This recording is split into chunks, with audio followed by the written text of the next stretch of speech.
믿음의 정상을 위한 여정 시리즈 13번째 시간입니다. 오늘은 주어진 본문 말씀 중심으로 우리가 다음 세대에 대해서 좀 고민하는 시간을 갖기를 바랍니다. 다음 세대 롯, 또 다음 세대와 같은 롯, 과연 무엇이 문제일까라고 하는 이러한 주제를 가지고 함께 하나님의 말씀을 나누고자 합니다. 어느 한 청년이 밤에 차를 몰고 시내에 운전을 하고 다닙니다. 근데 이 청년은 나름 이 제한 속도를 오버하지 않고 그 구역 기간에 요구하는 그 제한 속도에 맞추어 운전을 잘하고 있었습니다. 예를 들어서 35마일이 제한 속도 구간이라면 35마일을 넘지를 않았습니다. 45마일이면 45마일을 정확하게 지켰고, 또 55마일 구간 지역이면 55마일을 잘 지켰습니다. 문제없이 운전을 하고 있었던 것이죠. 그런데 경찰이 탁 뒤에 붙더니 빨간불을 쫙 켜면서 스탑하라고, 정지하라고. 깜짝 놀랐습니다. 그렇게 정지를 했습니다. 경찰이 다가왔습니다. 이 청년은 자기는 분명히 잘못한 것이 없다라고 생각했기 때문에 이렇게 경찰한테 당연히 질문을 하였습니다. 경찰님, 제가 무엇을 잘못했습니까? 저는 잘못한 것이 없는데 왜 제 차를 이렇게 세우시는 겁니까? 라고 질문을 했습니다. 그 질문에 대해서 경찰이 아주 단호하게 이렇게 말을 합니다. 당신이 밤에 지금 운전을 하고 있는데 가장 중요한 헤드라이트를 끄고 운전하고 있기 때문에 세운 것입니다. 경고를 한 것이죠. 아마 이 청년은 시내고 등불들 불빛이 나름대로 있으니까 환하게 보였던 것이고, 또 주변에 있는 많은 차들이 다 헤드라이트를 켜고 가니까 본인이 운전하는데 어려움이 없어서 아마 이 부분을 깜빡했던 것 같습니다. 어떤 문제의식이나 불편함 없이 운전을 하고 있었던 것이죠.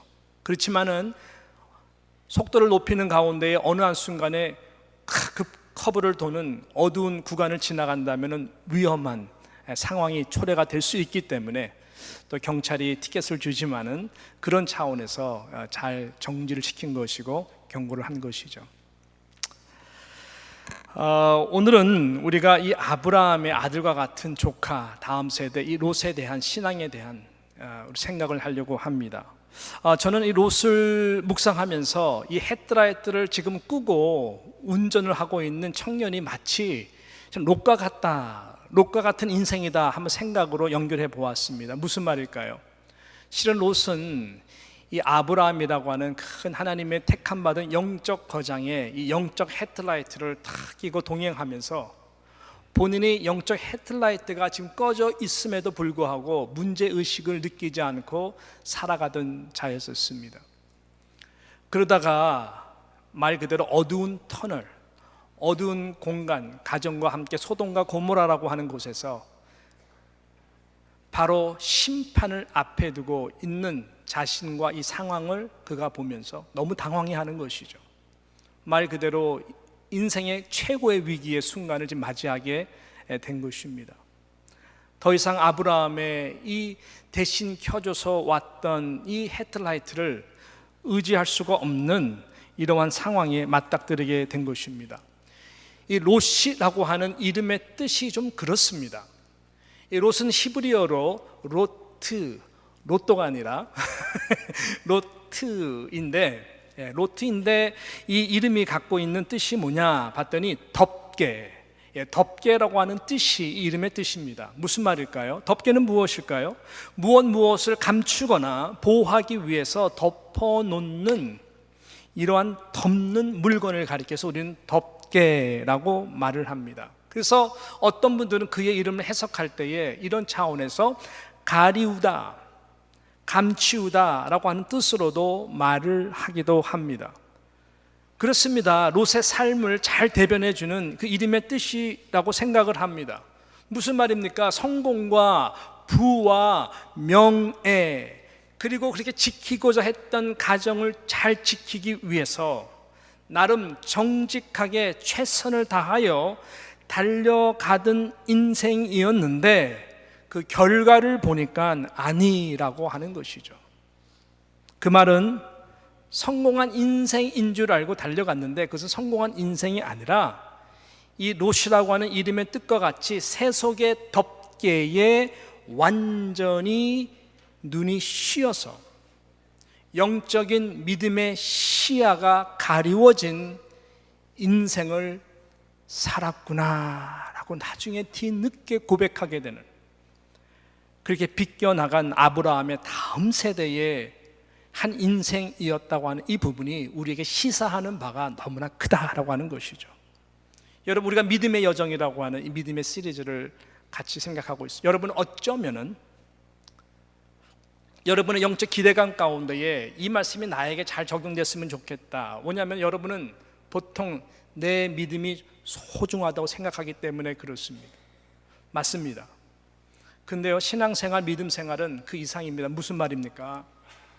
하나님은 절대로 여러분의 당대, 여러분의 신앙이 여러분의 세대로 끝나는 것을 원치 않습니다. 적어도 하나님의 언약과 축복은 천대입니다. 그래서 이것을 이어가야 되는, 또 이어져야 되는 막중한 영적 책임이 저와 여러분 가운데 있다고 하는 것이죠. 그래서 절대로 믿음 생활은 self-centered, 나 중심으로만 신앙이 끝날 수가 없습니다. 그래서 그런 차원에서 이 다음 세대인 이 롯의 신앙의 모습을 우리가 좀 반추해보고 좀 살펴보고 보면서 여러분의 다음 세대의 자녀들을 한번 생각했으면 좋겠고요. 그리고 혹 내가 이 신앙을 이어가는 데 있어서 하나님 앞에 바로 서야 되는 부분이 있다면 다시 한번 아브라함의 신앙을 회복하며 나아가는 저와 여러분 되시기를 주님의 이름으로 축복합니다. 자, 그럼 무엇이 문제였을까요? 무엇이 특별히 다음 세대와 같은 롯, 또 저와 여러분의 자녀들의 생활이, 믿음 생활이 약해지도록 만드는 것일까요? 그 중요한 요인이 무엇일까요? 몇 가지를 생각할 수가 있는데요, 실은 너무나 소중한 이 주제고 또 한 부분을 좀 깊이 생각하는 것이 더 좋겠다 싶어가지고요, 오늘은 한 가지 포인트로 저와 여러분이 한번 본문을 중심으로 생각했으면 좋겠어요. 그 문제가 무엇인가 봤더니요, 잘못 설정된 신앙의 우선순위가 문제였다라고 하는 것입니다. 잘못 설정된 뭐예요? 신앙의 우선순위. 이것이 롯의 삶 가운데 가장 대표적인 우리에게 보여주는 큰 문제라고 하는 것입니다. 이것이 얼마나 무서운 실수인 것을 롯은 잘 나갈 때 알지 못했습니다. 그러나 피할 수 없는 심판의 불길 앞에서 결국 깨닫게 됩니다. 그러나 깨달았을 때에는 모든 것을 다 잃어버릴 수밖에 없는 늦은 시간이었다고 하는 것이죠. 저와 여러분은 우리가 가장 소중하게 여기는 가정과 자녀들을 위해서, 특별히 우리 삶 가운데 당연히 필요로 하는 일터를 위하여 최선의 노력을 하고 날마다 수고하는 인생을 살아갑니다. 하루하루 그렇게 살아가고 있어요. 그러나 너무나 안타깝고 무서운 것은 이런 롯의 후회의 모습이 먼 거리가 아닌 근거리인 우리의 가정 가운데에, 때로는 교회라고 하는 공동체 가운데, 다음 세대 가운데에 나타나는 것을 보게 되는 것이죠. 자신의 세속적 성공의 덫개에 씌어서 영적인 믿음의 시야가 가려져 있다는 사실을 모른 채 다른 사람들의 영적 헤드라이트를 의존하면서 지금 내 안에 영적 헤드라이트가 꺼져 있다는 것을 모르면서 질주하는 인생들이 너무나 많다라고 하는 것입니다. 여러분, 잘못 설정된 우선순위는 정말로 심각한 문제입니다. 이거 아무것도 아닌 것 같은데 절대로 그렇지가 않아요. 결과적으로 말씀드리면 우리 주님은 이 부분에서 너무나 잘 알으셨어요. 저와 여러분의 기도 제목과 고민 왜 모르시겠어요? 천부 하나님 아버지께서 우리가 구하기 전부터 우리가 뭐가 필요한지, 여러분의 탄식이 무엇인지 이미 다 아시고 계신다라고 마태복음 6장에 말씀하셨습니다. 무엇을 먹을까? 무엇을 마실까? 무엇을 입을까? 안다는 거예요. 너희들이 필요 없다라는 것이 아니에요. 안다는 거예요.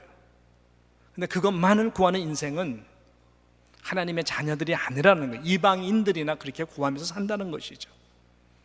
더 높은 아름다운 영광스러운 능력의 차원에 우리의 기도가 있다라는 거예요. 그래서 주님은 어떻게 가르쳤냐면은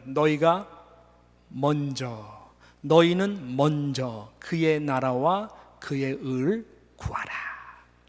그리하면 이 모든 것, 무엇을 먹을까 마실까 입을까, 이것을 더해 주신다라고 하는 거예요. 그것도 더해 주셔서 하나님의 나라가 힘있게 이루어지고 그 다음 세대가 더욱더 축복을 누리며 하나님 앞에 쓰임받는 놀라운 은혜들을 먼저 영적 우선순위가 올바르된 인생 가운데에 하나님께서는 그렇게 부어주시겠다라고 약속을 한 것이죠. 할렐루야. 그래서 우선순위가 여러분 치열한 영적 전쟁이고 우선순위를 잘 설정하는 것이 너무나 중요합니다. 어느 날 지옥에서 회의가 있었다고 하죠. 어떻게 하면 예수 믿는 사람들을 타락시킬 수 있을까? 어떻게 하면은 저희들로 하여금 믿음의 자리에서 떠나게 할 수 있을까? 그래서 하나님의 나라가 힘있게 임하지 못하도록 할 수 있을까? 아주 유명한 이 고전의 그 예화입니다. 고전적 예화입니다. 그러니까 젊은 의기양양한 젊은 마귀가 아이디어를 냅니다. 그 사람들 재물 다 빼앗아 버립시다. 그러면 예수 믿게 돼서 내가 손해보는구나 라고 생각해서 믿음의 자리에 떠나지 않겠습니까? 재물을 다 한번 뺏어 봅시다. 그랬더니 나이가 많다는 것보다 베테랑 아주 그 늙은 마귀가 이렇게 말을 합니다. 어림없어. 이 세상 내가 다 다녀봤더니 오히려 돈 많은 사람들이 믿음의 자리에서 떠나는 경우가 많고, 오히려 물질이 없으면 오직 내가 믿을 분은 하나님밖에 없다. 그래가지고 더 전심으로 믿는 케이스를 내가 무지 많이 보았다. 재물을 빼앗는 것은 안 된다. 더 돕는 거다. 그래요? 다른 마귀가 의기양양해서 이렇게 말합니다. 자, 그러면 예수 믿는 사람은 다 감옥에 쳐넣읍시다. 혼을 내주십시다. 핍박을 가합시다. 그럼 고통스러워서 예수 안 믿을 거 아닙니까? 라고 의견을 낼 때 또 늙은 마귀가 모르는 소리네. 저들이 고통당하면서 내가 의를 위하여 핍박을 당해서 하늘의 상급이 더 크도다 하면서 오히려 고난이 저들에게 신앙에 더 깊이 뿌리를 내리는, 오히려 견고하게 된다니까. 그거 다 써봤는데 안 돼. 그러면 다 죽여버립시다. 그러니까 너무나 모르네. 너무나 몰라. 이 세상에서 제일 하면 안 되는 게 순교야. 순교의 피가 얼마나 무서운지 알아? 순교의 피가 지나간다 흔적들 봐. 이야, 부흥이 일어나고 오히려 복음의 운동이 더 뜨겁게 일어나. 모르는 소리야. 그러니까요, 이 모든 젊은 마귀 새끼들이 그러면 이러고 있는 거예요. 침묵이 흘렀어. 할 수 없네요. 그러면. 근데 늙은 마귀가 아주 교묘하게 씨 웃으면서 이거는 통하지. 한 얘기가 무슨 얘기냐?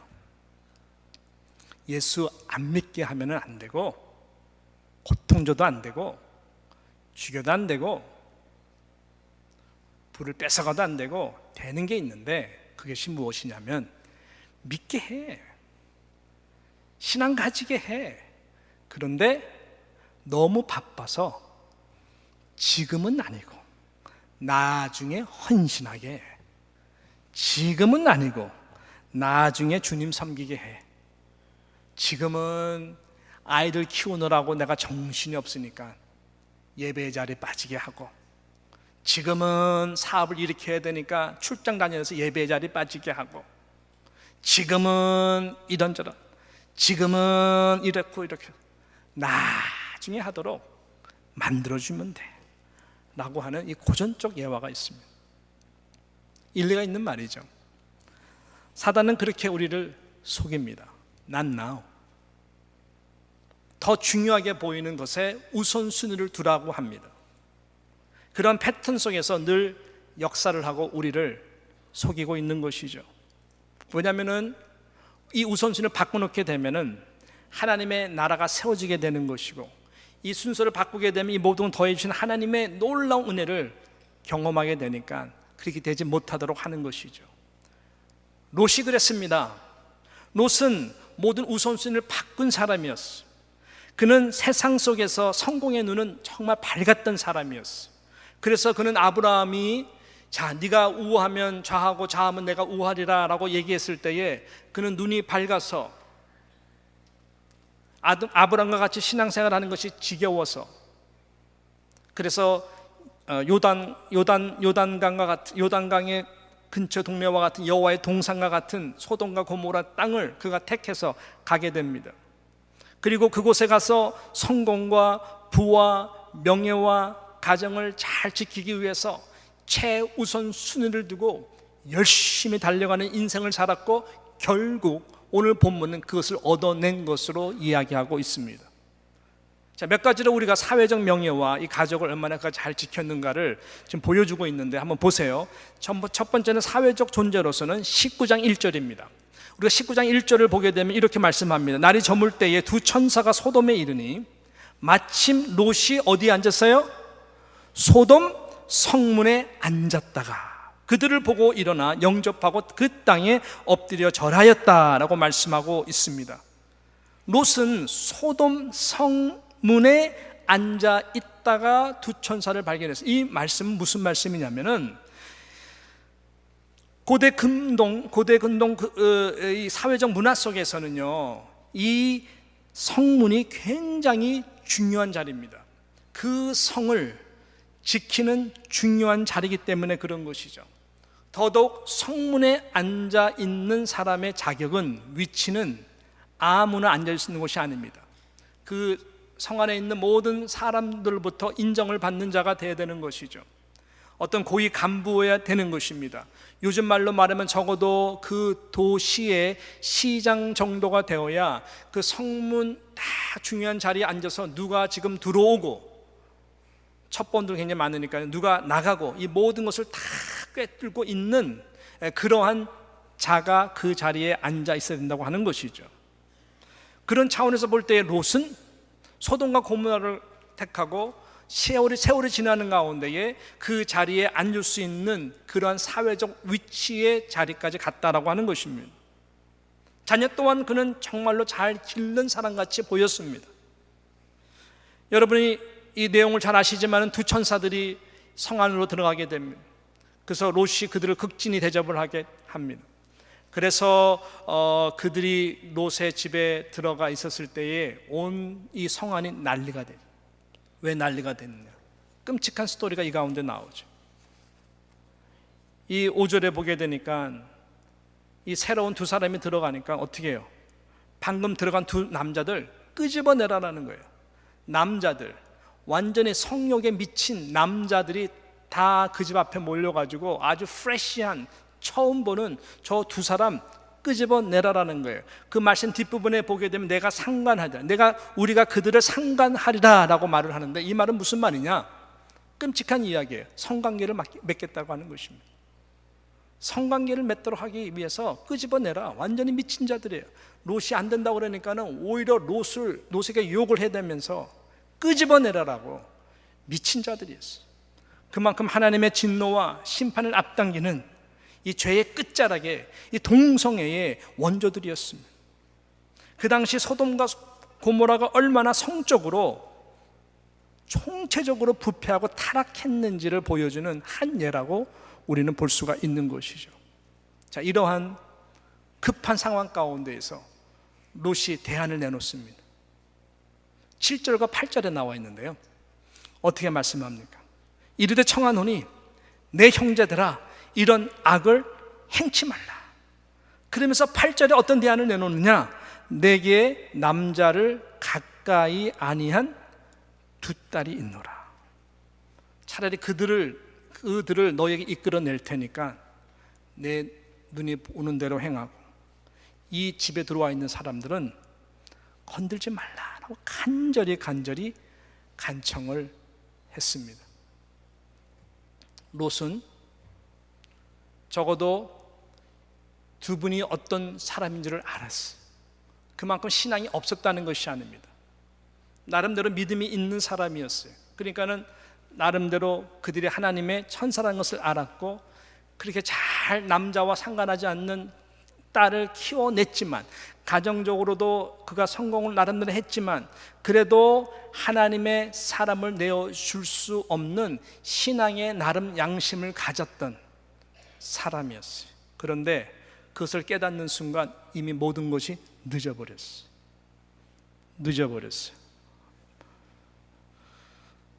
성경은 그의 사회적 성공, 자녀를 이렇게 성적으로 완전히 문란한 도시 가운데서 딸을 클럽으로 보내지도 않고 잘 지켜낸 그것이 성공한 가정의 어떤 리더로서의 케이스라고 결론을 짓지 않는다고 하는 것입니다. 무엇이 문제라고요?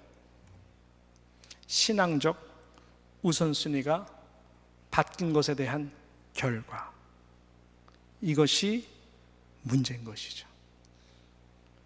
이것이 아무것도 아닌 것 같아도요, 이것이 이렇게 무서운 거예요. 우리는 여기에 다 쏟고 있는 거예요. 그럼 구체적으로 한 가지를 좀 적용했으면 좋겠는데요. 구체적으로 그럼 무슨 신앙의 우선순위가 지금 바뀐 것이 문제인가?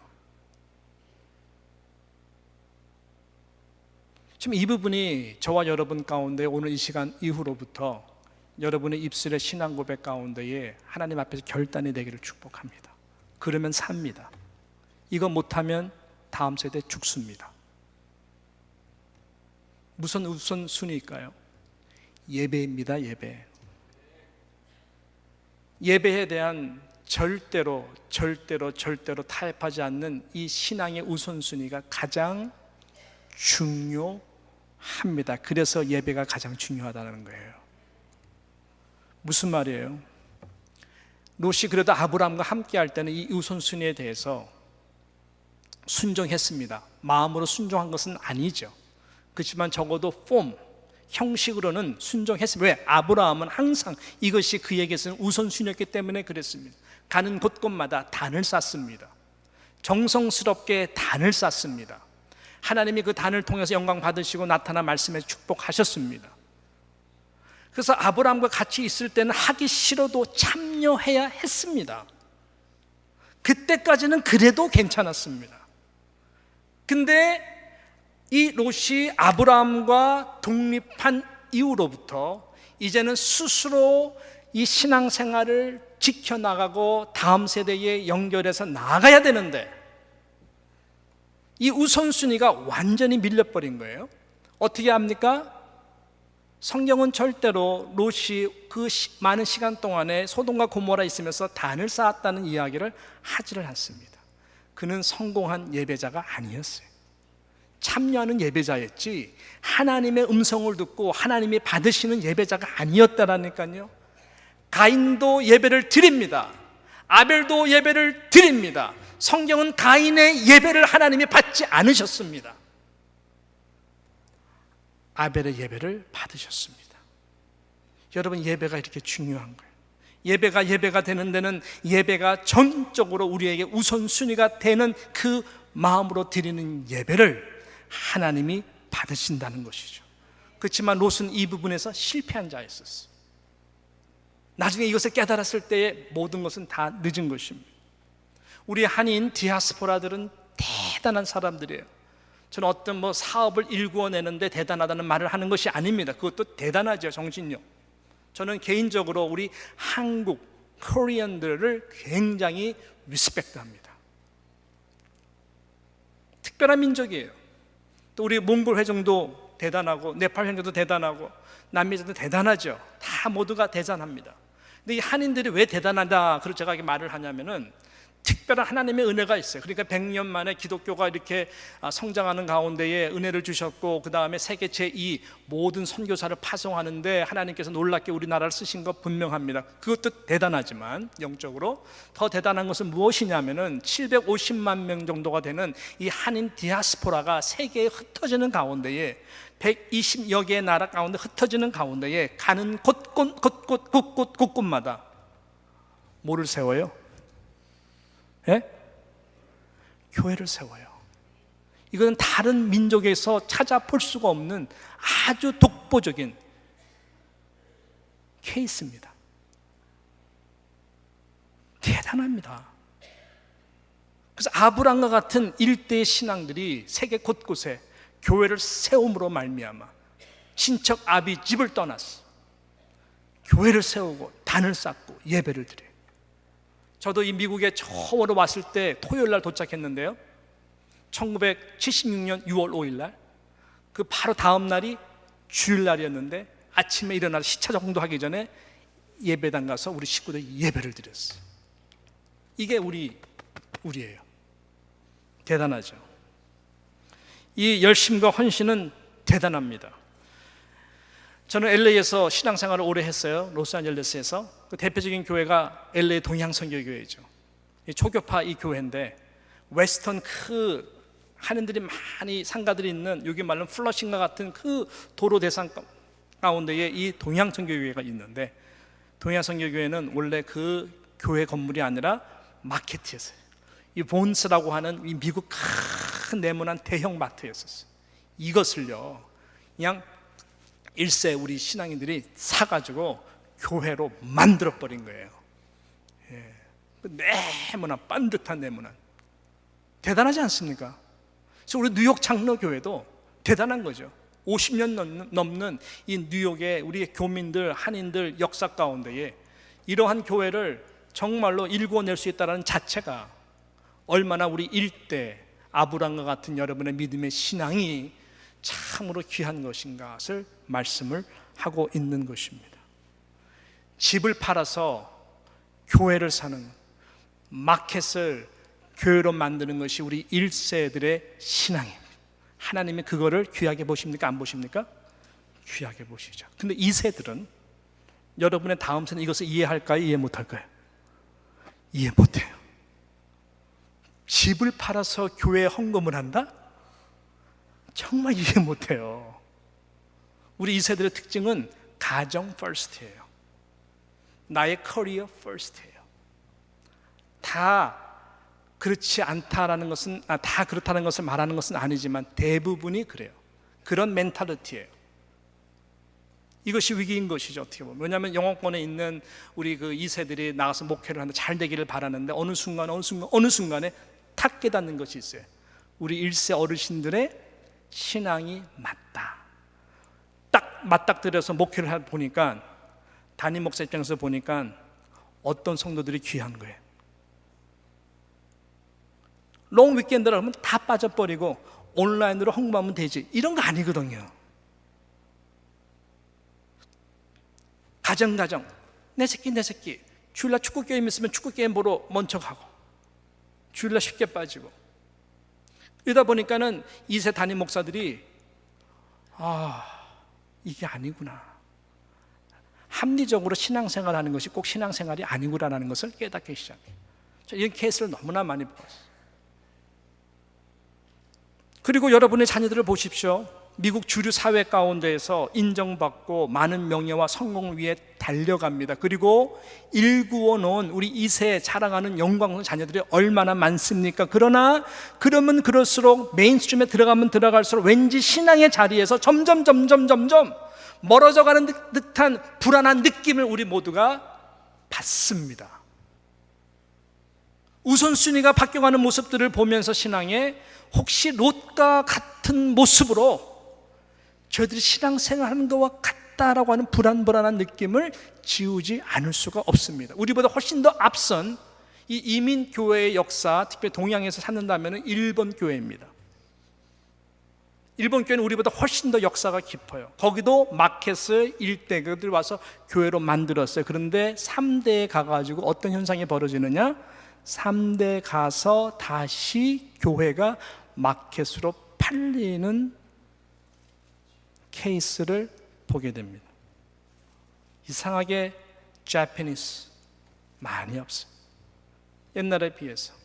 근데 우리 한국 Korean American, 우리 이민 교회도 그런 현상들이 나타납니다. Silent Exodus라고 하는 이 현상이 가나안 성도들이 점점 늘어나기 시작한다는, 무슨 말이에요? Silent Exodus가 무슨 말입니까? 이게 이대로 넘어가기 전에 교회가 이세 우리 아이들이 1.5세 이세 아이들이 점점 조용히 교회에서 빠져나가기 시작한다는 거예요.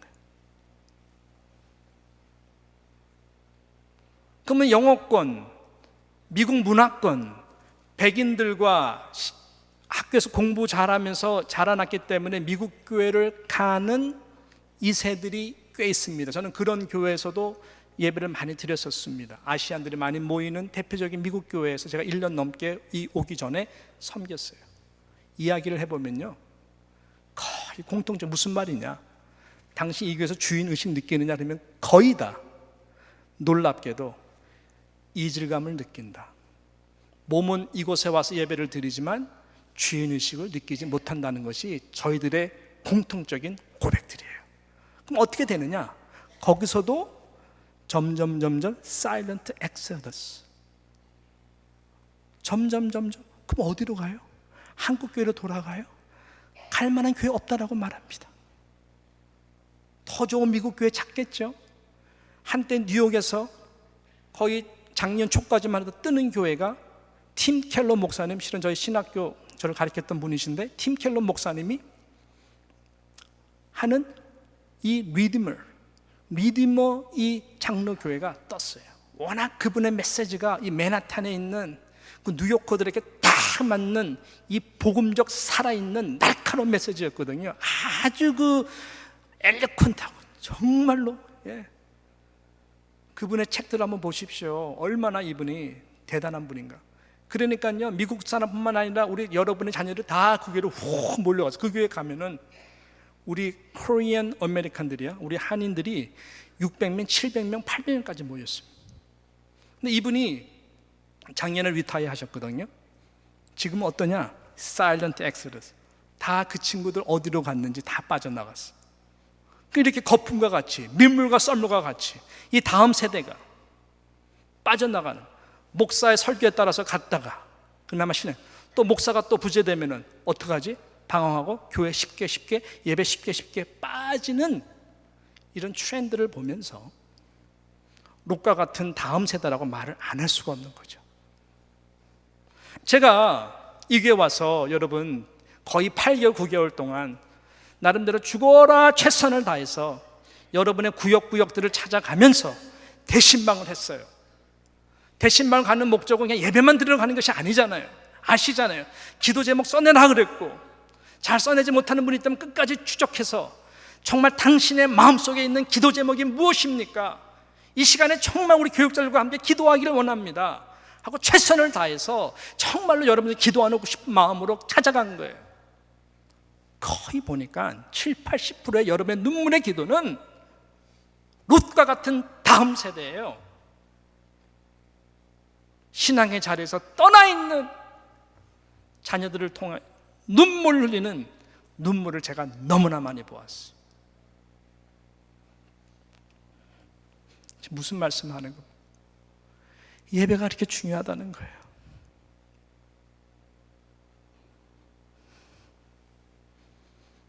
예배가 이렇게 중요한 거예요. 롯은 이 예배를 소중하게 여기지 못했어요. 성공은 했어요. 나름대로 사회에 영향력 있는 자가 되었어요. 근데 돌아온 리턴은 네가 우리의 법관이 되려고 하는도다 라고 사람들이, 저놈이 우리를 법관 된 사람을 하려는, 법은 뭐예요? 옳고 그른 거. 옳고 그른 나름대로 존경받는 사회적 인물은 됐지만 그것도 결국은 하나님의 영광이 되지 못하는, 이 정말로, 예, 이 말은 영적으로 전혀 영향력을 끼치는 자가 되지 못했다고 하는 거예요. 왜? 예배에서, 예배자로 하나님의 은혜에서 멀어지게 되니까 영적으로 가까운 식구, 아내도 결국은 나중에 뒤돌아봐가지고요, 세상이 아쉬워서 소금 기둥이 됐고, 그 사위가 될 사람들, 또 어느 성경학자 이미 사위라고 얘기하는데 한 번도 분명 사위라고 이야기는 해요.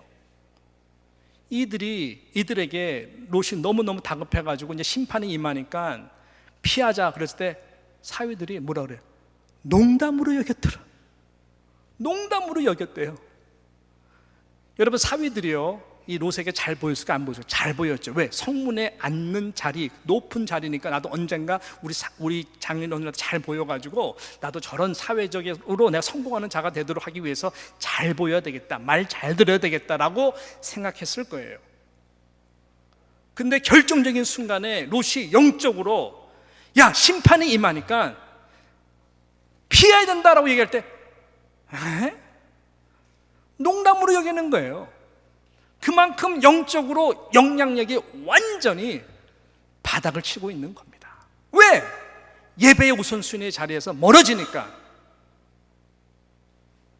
안 되는 거예요. 딸 잘 키웠다고요?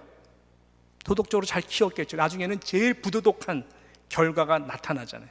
암몬, 모압의 조상이 되도록 딸과 아버지가 동침을 하잖아요. 굴에 가서 19장이 이렇게 끝나잖아요. 전혀 하나님과 하나님의 영광과 관계없는 다음 세대로 끝나는 거예요.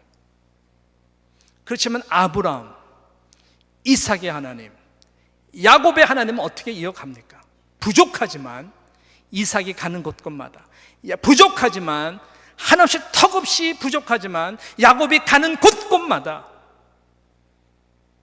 예배자로 하나님 앞에 나아가잖아요. 베델에서 만난 하나님, 인생의 가장 위기가 왔을 때에 가정이 풍지박살 나는 듯한 엄청난 사건이 세겜 땅에서 벌어지는데 딸이 강간당하고 형제들이 가가지고 아버지 속이고 다 죽이고 엘베델로 올라가, 다시 베델로 올라가죠. 엘베델, 하나님의 얼굴을 만나게 되죠. 여러분, 이만큼 예배가 중요한 것입니다. 죄송합니다만은 제가 턱없이 부족한 그 아버지죠, 남편이죠. 그렇지만 정말 죄송합니다만은 우리 아이들한테 제가 심각하게 물어봤어요. 심각하게. 혹시 아버지가 너희한테 상처가 되는 부분이 있니? 혹시 아버지가 너희한테 상처를 줬던 부분이 있니? 혹시 네 마음에 아버지에 대한 마음의 상처가 있니? 라고 물어봤는데 너무나 감사하게도 아무리 다그쳐도 전혀 상처 없는데요? 이렇게 얘기를 해줘서 너무너무 감사했어요. 하나님 앞에서 진짜야? 진짜래요. 항상 사랑한다고 이야기를 해줘요. 근데 가만히 생각해 봤더니 제가 노력을 무지 많이 했어요. 노력을 정말 많이 했어요. 애들 상처 안 주려고. 좋은 아빠예요. 좋은 아빠가 되려고 하는 것이 또 좋은 꿈이기 때문에 중요하잖아요. 아이들 때문에 아내랑 안 싸워요. 그런 따뜻한 분위기를 보여줘 아이들이 안정감이고 그 다음 또 가정가을 잘 이룰 수 있는 모델이 될 수 있기 때문에 결혼하겠다 그러지, 이 모델이 안 되면요 아이들이 결혼 안 하겠다 그래. 그래서 우리 아이들의 꿈은 대학교 졸업하자마자 빨리 결혼하지 애 5 이상 낳는 것이 애들의 꿈이었어요. 무식해요. 현실을 전혀 모르고 그런 이야기를 해요. 자, 그 정도로 나름대로 노력을 하고 은혜를 주셨는데 제가 부드럽고 착하고 다 받아주는 아버지지만 우리 아이들이 아는 것, 분명한 것 단 한 가지 있어요. 그것이 무엇일까요? 예배의 우선순위. 예배의 우선순위는 절대로 양보가 없다라는 것을 우리 아이들이 너무나 잘 알아요. 이것은 저희 아버님이 저에게 가르쳐 주신 것이고 또 저도 우리 아이들에게 이것은 목숨보다 더 중요하게 생각하는 부분이에요. 우리 아이들이 그래서 인도네시아에서 고등학교 1학년 때, 2학년 때 두 아이들이 한국 대전에 갔을 때도 첫 번째 주일 절대로 예배의 자리에 빠짐. 옆에 동네 교회라도 상가 교회라도 가서 하나님 앞에 무릎 꿇고 예배 드려야 된다. 그래야 하나님이 저들을 인도하거든요. 미국으로 왔어요. 자유분방한 나라 왔어요. 첫 번째 주일 당연히 예배 절대로 빠지지 않도록 목숨 걸고 같이 이야기 지켜줬어요. 이것이 우리 아이들을 지금까지 지켜나가는 거예요. 제가 3대 기독교 집안이고 우리 아이들은 4대고 또 우리 아이들 다음 세대가 5대가 이어질 것입니다. 저희 아버님 김정동 목사님의 하나님이 김학진 목사의 하나님입니다. 또 우리 아들 김정인 아이의 하나님이 될 수 있는 유일한 길은 무엇일까요? 아브라함의 하나님, 이삭의 하나님, 야곱의 하나님 될 수 있는 것은 예배의 단의 우선순위입니다. 저는 호언장담합니다. 꼭 기억하십시오. 여러분이 이 예배 1시간 성공하지 못하면은 여러분의 인생 절대로 성공할 수가 없습니다. 사업적으로 성공했다고요? 사회 유명한 명예의 위치에 갔다고요? 여러분의 자녀가 하버드 대학원 법대를 졸업해서 지금 유명한 판사라고요? 웃기시는 말씀. 성경은 그것을 성공이라고 얘기하지 않습니다. 하나님을 경외하지 않는 삶, 예배의 우선순위가 밀려난 인생은 절대로 하나님이 형통하게 하는 축복된 인생이 될 수가 없습니다. 모든 예배의 무게와 영광은 다 여기에 집결됩니다. 여러분 이 자리에 어떻게 나오셨나요? 어떤 마음으로 나오셨나요? 이 예배를 위해서 얼마나 기도하셨나요? 오늘 선포된 말씀을 통해서 여러분 얼마나 기대하며 지금도 기도하면서 이 말씀을 듣고 계십니까? 인간 김학진 목사를 봅니까? 아, 오늘 설교 좋았네, 은혜스러웠네, 아, 잘 이해 못하겠네, 안 좋았네, 이걸로 평가하십니까 예배를? 그러면 여러분 롯과 같은 자가 될 확률이 너무나 많습니다. 절대로 그런 것은 안 됩니다. 신령과 진정으로 1시간 목숨 걸고 기도하고 예배를 위해서 준비하고 예배를 드려야 됩니다. 오늘 이 예배를 통해서 하나님이 나의 예배를 받으셨나 안 받으셨나, 지금 예배의 자리에 나오지 못하는 여러분의 자녀들을 위해서 눈물을 흘려야 됩니다. 금식을 해야 됩니다. 하나님 저들을 살려주시옵소서. 그 눈물이 중요합니다. 예수님이 비아돌로스에서 말씀했습니다.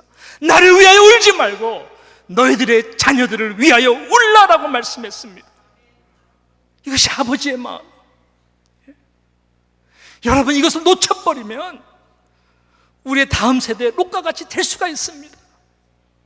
여러분이 얼마나 예배에 대해서 간절한 마음으로 헌신하느냐가 다음 세대를 살리느냐 못 살리느냐.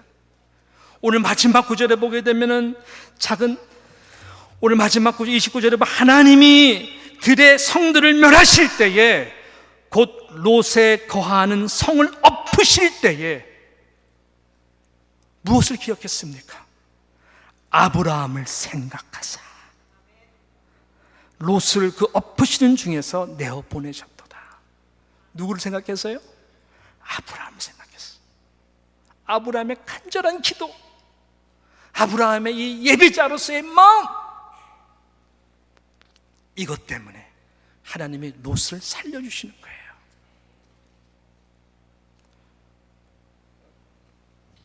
지금 예배의 자리에 떠난 자들의 여러분의 자녀 얼마나 가슴 아프겠어요. 저도 기도할 것입니다. 우리 영회중이 부흥되도록 여러분 기도해 주십시오.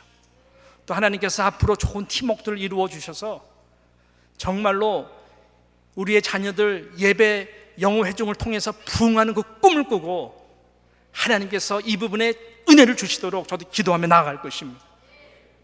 그래서 여러분의 자녀 손손들이 돌아와 함께 예배하는 영광의 교회를 꿈꿉니다. 그러기 위해서는 여러분들이 먼저 성공하는 예배자가 돼야 돼요. 혹시 이 가운데 우리 젊은 부모님 잘 들으세요. 제발 잘 들어주세요. 간절한 부탁입니다. 이 예배 우습게 생각하지 마세요. 우선순위를 바꾸지 마세요. 들에 주일날 쉽게 놀러가고 공휴일에서 쉽게 빠지는 것, 아무 영적 무감각하는 마음으로 편안하게 갔다 오시는 상태라면은 여러분은 무지 위험한 상태입니다. 아무리 여러분들이 자녀들을 잘 최고의 교육으로 함께 한다 할지라도 개런티 못합니다. 왜요? 여러분들의 자녀들이 우리 엄마 아빠가 주일날 이렇게 놀러 가고 예배 안 드리고 신앙생활을 했는데 내가 나중에 꼭 그렇게 예배 드릴 필요가 뭐가 있나? 여러분의 손자들을 데리고 그렇게 똑같이 할 확률이 너무너무 많아요. 꼭 가셔야 된다면 가시되 어떻게 해야 될까요? 오늘은 우리가 교회 나가서 우리끼리 예배를 드리자. 예배를 드리고 교회를 위해서 기도하고 교사님들을 위해서 기도하고 이렇게 예배에 대해서 정말 여러분이 기도하고 그 다음에 가세요. 갔어요? 그럼 그 자리에서 주일날 예배 꼭 드리세요. 주변의 교회 참석하세요. 그렇게 되면은 다 사는 것입니다. 하나님이 그걸 통해서 역사를 하시고 은혜를 베풀어 주시는 것이죠. 결국은 모든 인생은 예배의 단이 있는 인생인가 없는 인생인가, 이 영적 우선순위가 있는 자인가 아닌 자에 따라서 믿음의 조상이 되는 것인가, 하나님의 영광과 아무 상관이 없는 쓸데없는, 있다가 먼저 없어지는, 사라지는 모압과 암몬, 힘만 키우려고 했다가 망하는 조상인가, 이 차이인 것입니다. 믿음의 여정 가운데에 우리가 이제 2번이면 이 시리즈가 마칠 텐데 이 부분을 한번 깊이 고민하면서 함께 기도하며 하나님이 받으시는 좋은 예배자로서 설 수 있는 저와 모든 여러분들, 가정, 자녀, 손손들이 되시기를 주님의 이름으로 축원합니다.